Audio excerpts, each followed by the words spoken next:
Thank you. We have to draw this session to a close, and there's a final summing up session, and Wendy Carlin is going to chair this. Thank you.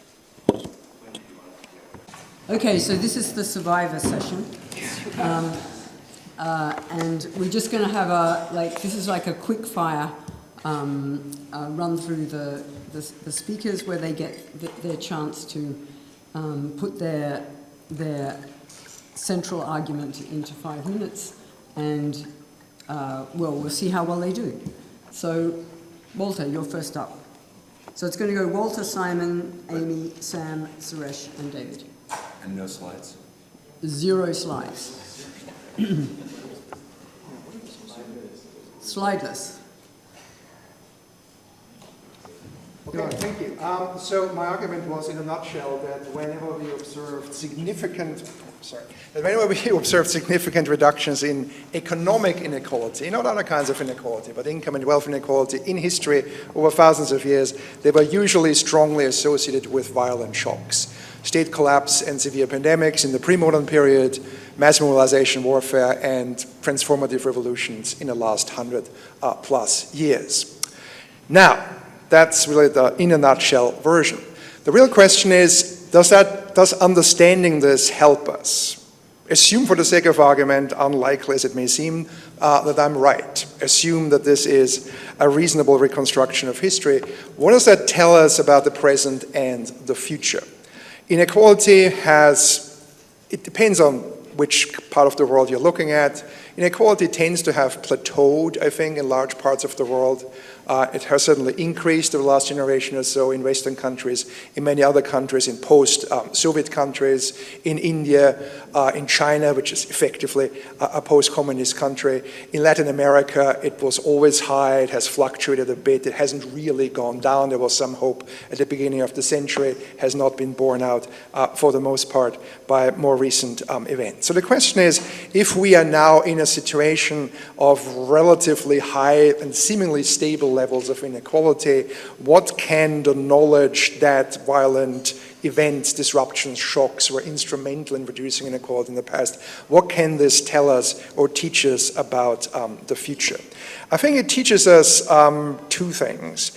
It seems, to my mind, the traditional equalizing disruptors are more or less gone.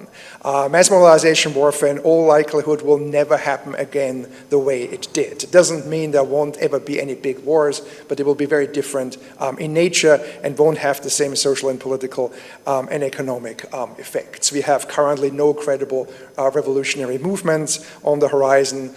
In most parts of the world, states are too stable to collapse, leaving out certain parts of the global south. Pandemics, we may be able to control better than we were in the past. That's a good thing, that the traditional violent equalizers seem to be gone, at least for the time being.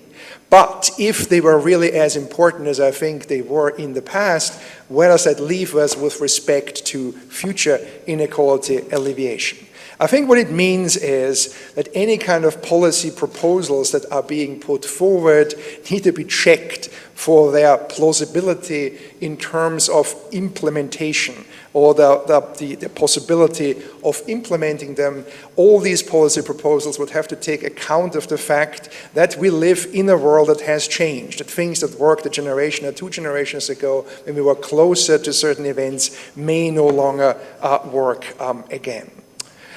We have to account for the fading of any kind of war and conflict-induced events or shocks that may have been instrumental in the past. At the same time, any such policy proposals need to account for globalization, which is not going to go anywhere despite recent pushback. It has to account for automation and AI in particular, as we heard in the previous talk. It has to account for secular aging in high and increasingly not so high income countries that puts massive pressure on welfare states and redistributive systems. It has to account for immigration, which is the corollary of secular aging in high-income countries, which again has disequalizing effects both at the political level and otherwise. And, you know, we may one day have to account for somatic modification as well, that humans themselves may change in ways that make some people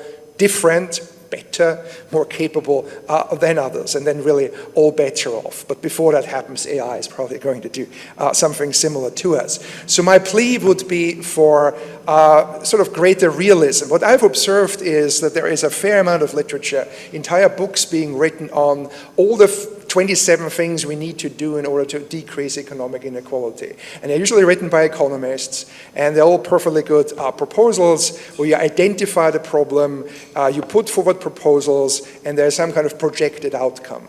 What's usually missing is a bit in the middle, which is the political bit, the implementation bit. How realistic is it that any such proposal will become reality in the world we live in? Not the world we would like to live in, but the actual world that we inhabit that has to contend with all the various factors that I just enumerated. And there seems to me to be a deficit, I guess, because I'm not an economist. I think there has to be more contribution by political scientists and sociologists and psychologists and maybe even historians in order to flesh this out and come up with policy proposals that have a better chance of succeeding in the world that we actually inhabit.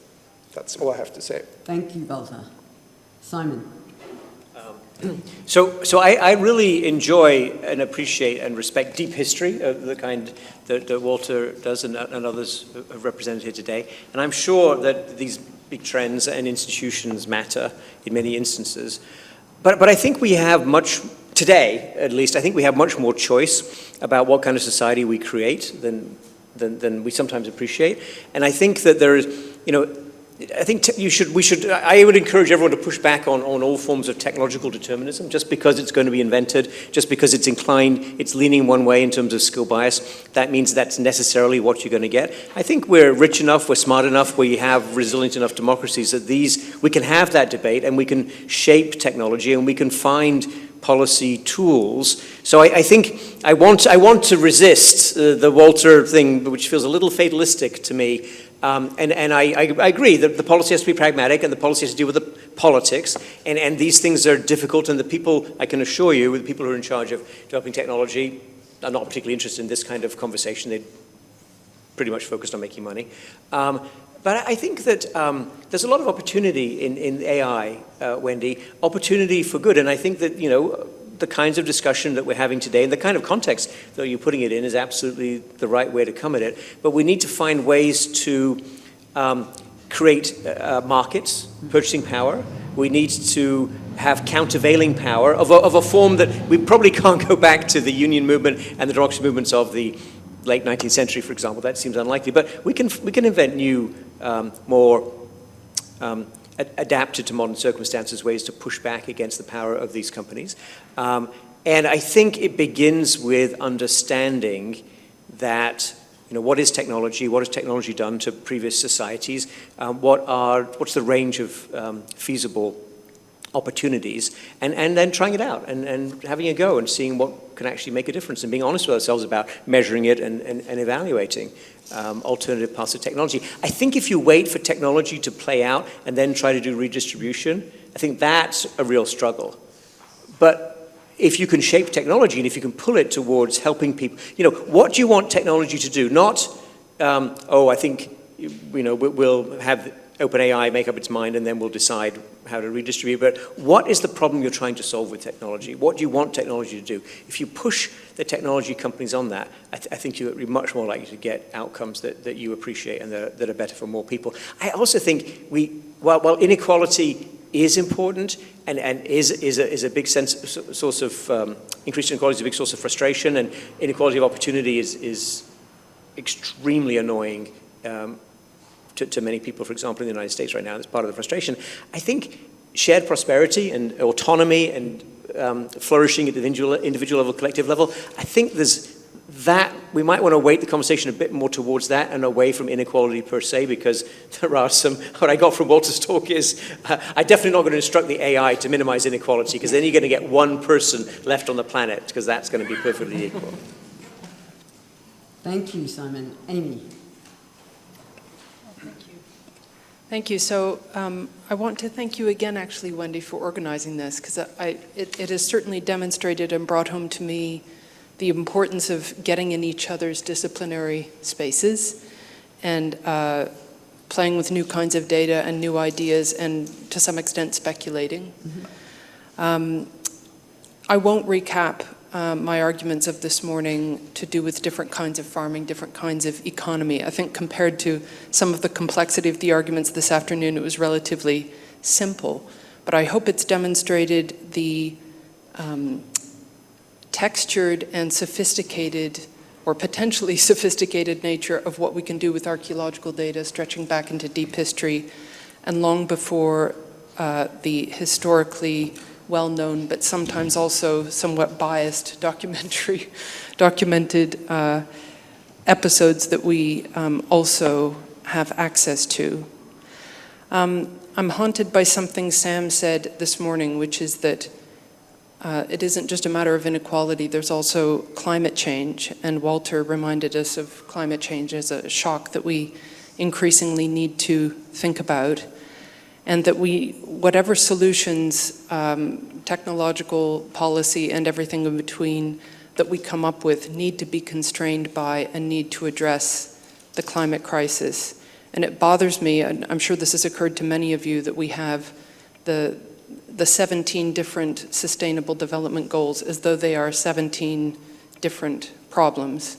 And if we can be clearer, and this is where we need to get into each other's disciplinary space, about the links between those challenges, in other words, between inequality and some of our climate change exacerbating behaviors, that we will get much better purchase and impact. Thank you. Sam. Yes, thanks so much for organizing this, and to the Stone Center and everyone who contributed to it, and all of you as well. Thinking about the other presentations here, I thought I might say, to begin with, why did I start studying archaeology? And why go back to then when the data are so uncertain? And the reason is that if you study inequality using full data sets that are available, it's basically since taxation and the modern nation state. And those are very similar countries. These are advanced capitalist countries, or somewhat less advanced, but nonetheless, they're all very similar. If you study ancient history, you get tremendous differences in culture, technology, institutions, because that's what I'm really interested in figuring out. What are the real changes, large changes in those three things, culture, technology, institutions? I gave a story about how a particular episode of an increase in inequality, durable inequality, took place. And what I'd like to end with is, what have I extracted from that about the conditions that made that possible, which might be something we could apply to the present? I think there are three conditions that made that big jump up in inequality possible, a durable inequality. The first is an economic condition, which is, it came to be the case sometime in the late Neolithic, early Bronze Age in Western Eurasia, that what really mattered in the economy was a form of material wealth that could be stored, accumulated, and transmitted over time between generations. That was in part through a change from gathering food to producing it, and then a change in the way we produced food of the type that Amy has described. Secondly, there's a political condition, which is the scarcity of material wealth, of course, provides an economic basis for those who hold those resources to extract a lot from others, but it doesn't mean they'll be allowed to keep it politically. So there's a political condition, which is simply that when you have concentrated wealth and scarcity of the material wealth, the flows of income associated with that wealth has to be something that the rich can more or less count on keeping, as opposed to it being confiscated either by revolution or by social norms, such as eating the rich guy's cows or burying all the goods in the ground at the time of death. The third condition is what I call a reproducibility condition. All of these societies, organized in very different ways, tremendous variety, which I get by studying archaeology, they're in competition with each other. And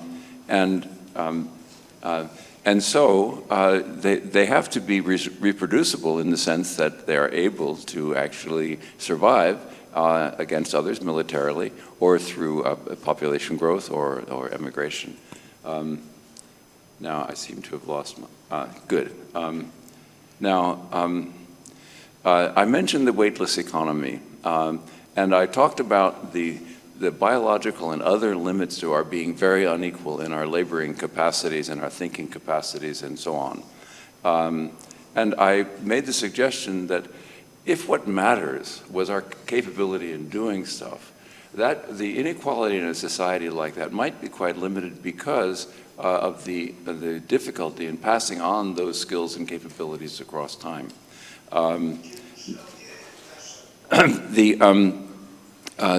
What I'm describing here is a situation in which this could create conditions for greater wealth equality. That is, the transition to an economy in which material wealth is much less important than capacities, what I call the weightless economy, or caring or knowledge-based.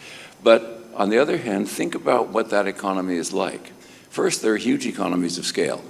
And that's very bad for equality, because then you get winner-take-all competition.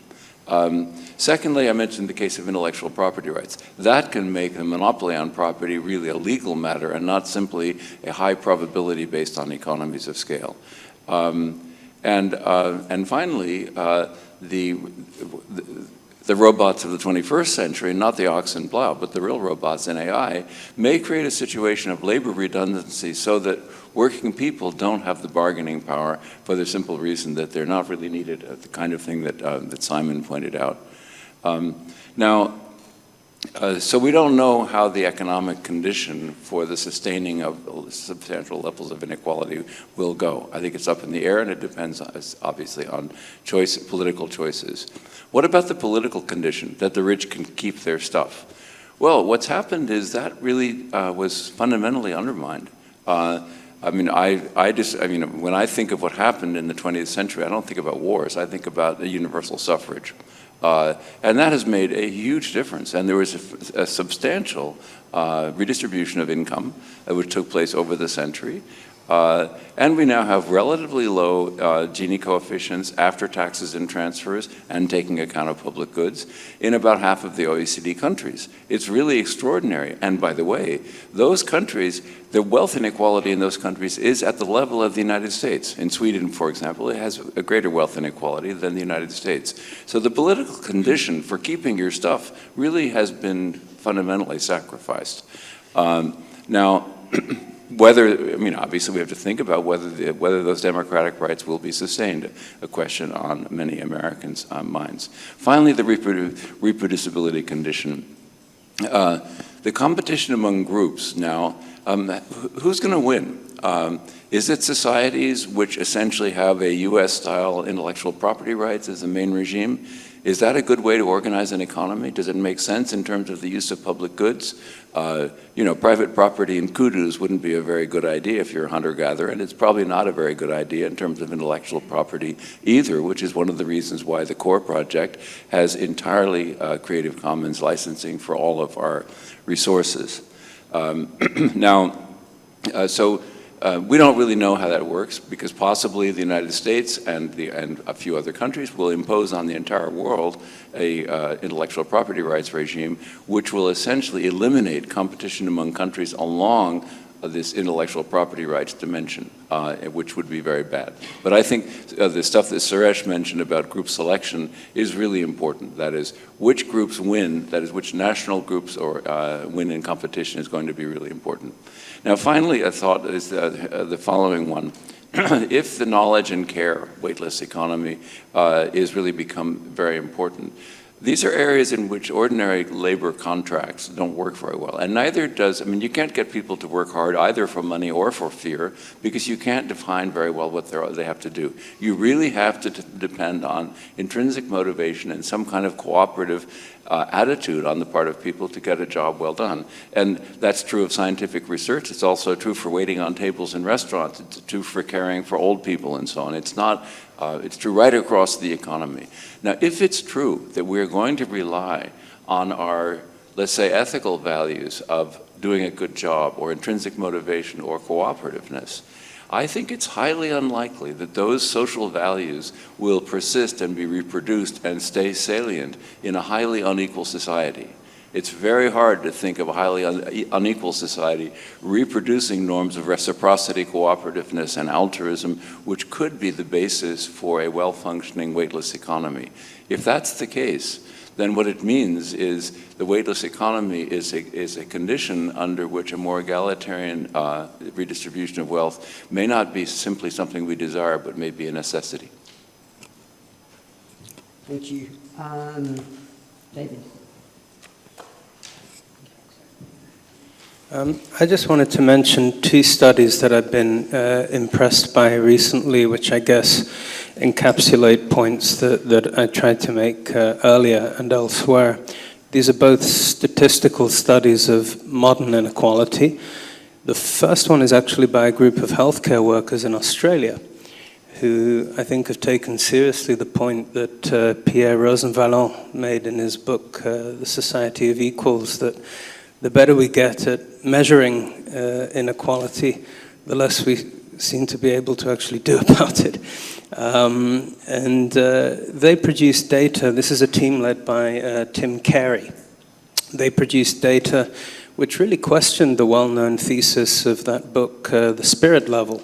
And what they concluded was that actually health outcomes have a lot less to do with material inequalities than with people's sense of control or otherwise over the conditions under which decisions are made that affect them very deeply. And I think this resonates with findings in anthropology and in women's studies. I'm thinking of Eleanor Leacock's work, for example, which point out that the societies that have been called egalitarian, when you look a little more closely, tend to be highly concerned with autonomy, as opposed to equality in a strictly material sense. The other study was 2019 one. It's in the American Sociology Review. This is work led by Jill Jaworski of UNC Chapel Hill and colleagues, and it's a paper called Women in the 1%. And it looks at households in the top percent of the US income distribution. So each of these households obviously commands enormous resources in society at large. And the study reveals really striking gender disparities in the distribution of wealth within these households. And it concludes, and I quote, "Men retain most of the primary breadwinning positions in the top income households, and that a financial glass ceiling remains firmly intact at the 1% level." And I think this kind of reinforces the points I was trying to make about context and what I referred to as taxonomic inequality. And I think it supports an argument that I was trying to make in my work with David Graeber, that if we really want to understand the roots of structural inequality, we have to start at the micro level of human relations, relations of gender, relations of age, domestic servitude, and that sort of thing. Thank you, David. Suresh, you've got the last word. Okay, guess the last word. So I think of all of this, we're all here and you've all stayed this whole day, and what is this, I like to joke that I'm a little bit in this inequality industrial complex where there's and the pattern of the thing is that we're kind of being paid to be doctors, we're measuring the problem and its inequality, and then we're coming up with the policy solutions, and that's the diagnosis, and then we're going to go talk to the policymakers, and then they're going to do the thing, thing, and that's going to reduce the inequality. And that's kind of the prototype that I think is that we're working with. And I think I basically disagree with that as a model of any kind of social change that I would want to be part of in some ways. And so what's interesting then is to think of like what else is there. And and I think it sort of starts with wondering with like who is the we? And we say we all the time here. It's like we need to reduce inequality. We need to do this. And like who is the we that we're talking about? And I think it shows up in this inequality stuff around the boundary under which you're kind of measuring the Gini coefficient. And it's like, should you include the people at the border in the U.S.? Should you not? That's a question.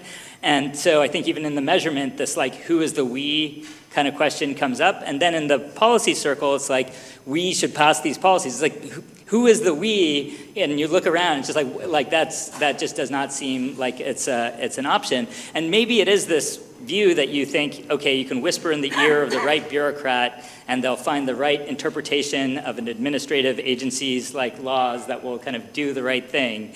But it's not actually that we, in any sense, as a collective democratic society, are going to do are going to like reduce inequality. And so I feel like one of our jobs and what I sort of try to spend as much of my time as I can do is like build things.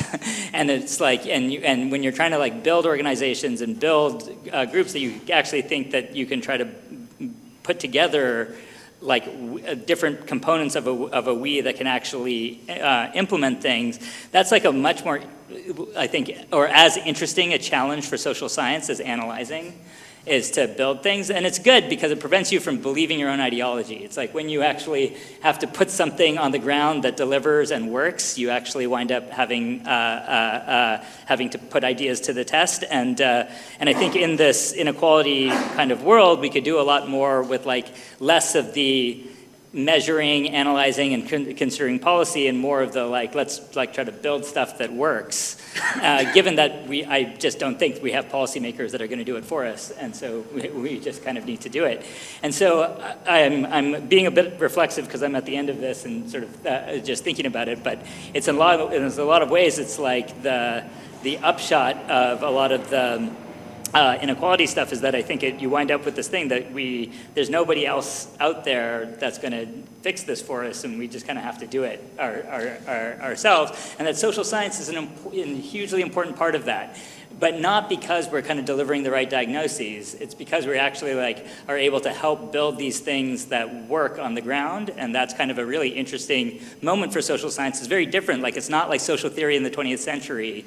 It's like getting in there and like fixing things kinds of space, and I find that that's very interesting. And I think a lot of the things I've learned from lots of the people at this table, Sam and Wendy, are like actually really applicable in the work of building things. And so I think there's a lot of like profitable back and forth around the tools that we've kind of used to talk about inequality, and then the kind of going into the world and trying to do something about it. So. Fantastic. Thank you very much.